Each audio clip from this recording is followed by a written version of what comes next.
So the only times that you guys had together was between the time you signed him, which was what year?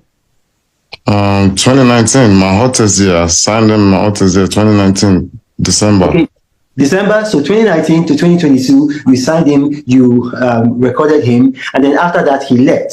So you are not making money from his new music. Those accusations are not true, correct? I'm not making money from his new music that is dropping outside Malian music. No, we not stopping his growth. We're not stopping him from dropping music. When he left, he was gone from Malian music. Okay, you see, we live in, will I say, a time when a lot of our people, especially in Nigeria, can be, will I say, they can easily believe stories, because we've heard people who have said that our former president, immediate past president, General Muhammadu Buhari, he died and was replaced by a clone named Jibril from Sudan. And so, it's very easy for people to believe, all of these things. So now we've known by the lots of critics, you weren't even in Nigeria. And everything is a lie. Everything. There's a reason why. There's a reason why a lot of people probably trying to blame me for their own reason. I don't know why. But everybody can see it's a lie. Like something happened to him on the day he was out. Why there people are trying to cover up some things? Like I said, Aziz, you cannot say that everybody knows it's a lie. A lot of people are blaming you. In case you don't know, you've lost hundreds of thousands of followers on Instagram. So we need to clear the air. We need to clear the air with the truth. That's true. That the losing followers is not like anything to me right now. Like Mobile is late. It's not here anymore. That's a lot. That's more than I'd rather lose all my followers and have them here. You understand? My followers is not. That's a very small thing in this situation. It's very, very small. That's but to clear the hair is really, really important, and I believe the Nigerian police are doing their job. I mean, the government agency, they're doing their job, and the truth is gonna come out. One thing has already come out. When you say the truth is going to come out, I mean, we've already begun to see some... The whole truth is going to come out.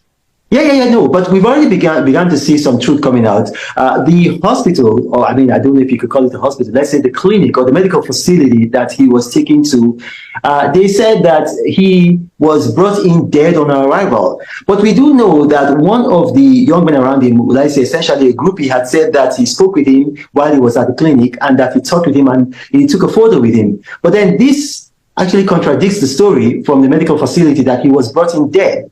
Another thing that we do know is that the auxiliary nurse who actually injected him has been repudiated by the Nursing Council of Nigeria, saying that she wasn't registered.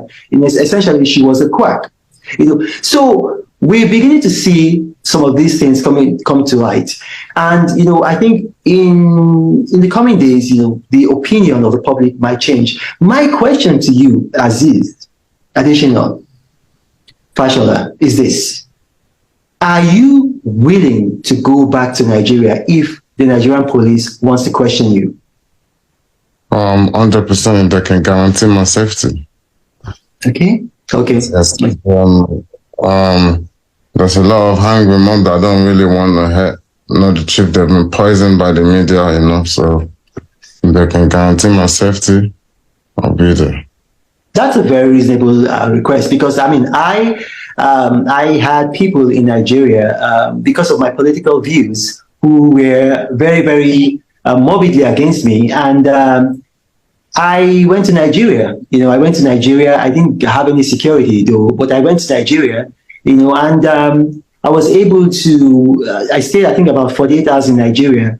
And I left. But then after I left, I saw that a number of some of these people who had political differences with me were saying that if they had found me, they would have snuffed life out of me. So it is very reasonable. So what we're going to say now, this is not a question to you. This is not a question to you, Aziz. You don't have to respond to this. Now, we call on the Nigerian police, and I'm going to reach them after this interview. Can you guarantee the safety of Aziz Additional Fashola? Can you guarantee his safety? publicly guarantee his safety so that he can return to Nigeria if needs be to answer questions and to clear his name further. That is to the police. Now, one final thing before we go. We started from the very end, but let's start from the beginning.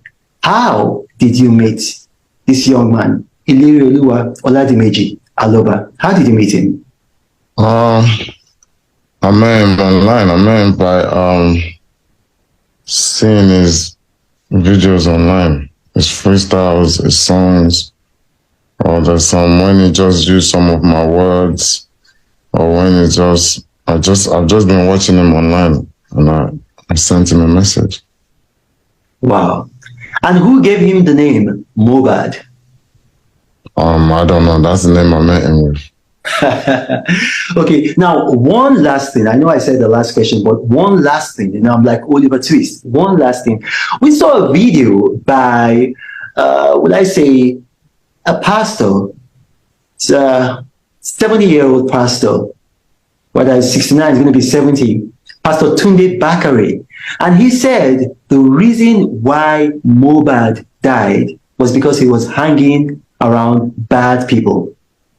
What do you say to that? If I have to start, that's the problem. That's a conversation. I don't know if we want to go into that conversation now. But I personally believe that he was actually stressed as much. He needed help. I believe he's been bullied. I believe he's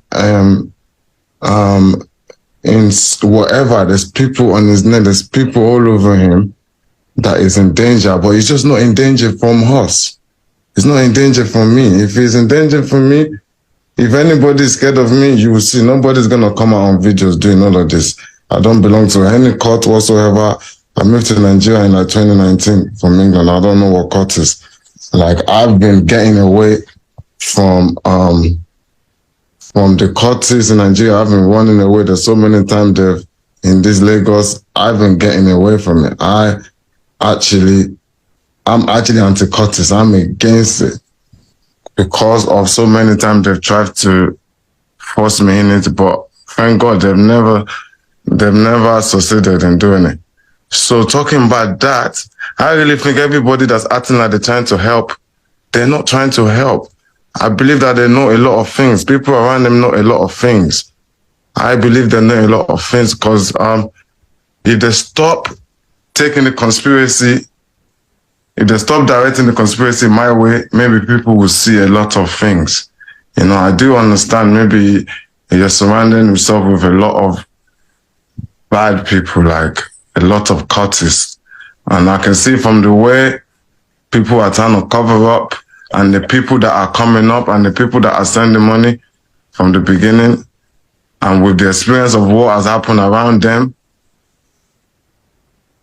And I just hope the police will find out a lot of things, man.